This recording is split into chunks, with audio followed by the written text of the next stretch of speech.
আর হাওয়া চলছে, ওই কারণের জন্য আমার গলার আওয়াজটা এরকম হয়ে গেছে। আমি জানি না कैसे कैसे लोग रहते हैं यार यहाँ पर। গুড মর্নিং বন্ধুরা। সকাল সকাল কফি না খেলে এরকম পাগলের মতো ডিউটি যেতে হয়। আজকে কাকুর ছুটি ছিল, তাই জন্য আমরা র্যাপিডো করে ডিউটি যাচ্ছিলাম। আর আজকে র্যাপিডো করে ডিউটি যাচ্ছিলাম বলে এত সুন্দর ক্লিপ নিতে পেরেছি চারি সাইডের। তোমরা দেখো, কফির নেশা আর গাঁজার নেশাতে এমন কিছু পার্থক্য নেই। কারণ হচ্ছে কি, যেরকম গাঁজা খেলে মানুষ শান্ত হয়ে থাকে, আর কফি খেলে মানুষ কাজে ফোকাস বেশি ভালো করে করতে পারে। তো আমি হচ্ছে কফি লাভার, তাও আবার ব্ল্যাক কফি লাভার। তো যাই হোক, অনেক বেশি ফাজলামি করে নিয়েছি আজকে। অনেক সকাল সকাল ডিউটি বেরোতে হয়েছে। কারণ হচ্ছে গিয়ে আজকে আমার মুসলিম ভাই বোনদের কিছু একটা ওকেশন রয়েছে।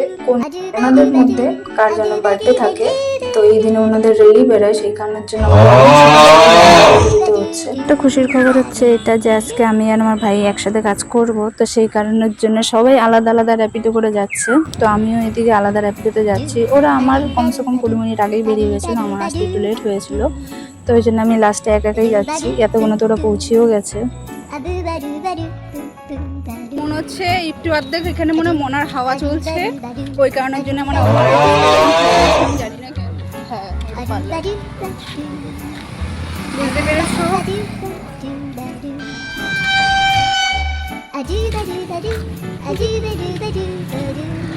এখন দুই ভাই বোন আমরা খাবার আনিনি। আমার ভাই খাবার এনেছে, বাট আমি খাবার আনিনি।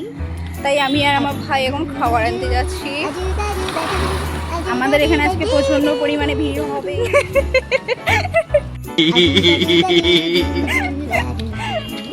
আমাকে তোমরা জাজ করবে না একদম, আমি এরকম ভাবে কথা বলছি। কি জানি কেন হালকা হালকা মনার হাওয়া লেগে গেছে, আমার মনে হচ্ছে ওদের এখানে डिप्रेशन। তো যাই হোক, বেসিক্যালি আমি এখন মনের মতো কথা বলছি। হ্যাঁ? আরে ওনার দোকানে যাবো না, যাবো ওই মলটাতে। এখানে একটা মল আছে। আমার জামা প্যান্টের অবস্থা দেখো দাদা ভাই, মানে কি বলবো। আর তোর জামা কাপড় কোথায় খারাপ রয়েছে ভাই? তুই একদম ড্রেসে রয়েছিস, আমি তো ড্রেসে পরে গিয়ে চেঞ্জ করবো।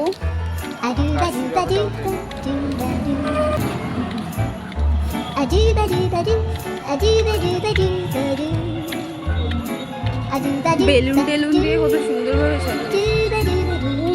বেলুন, মানে ওগুলো হয়তো বিক্রি করার জন্য নড়ছে ভাই।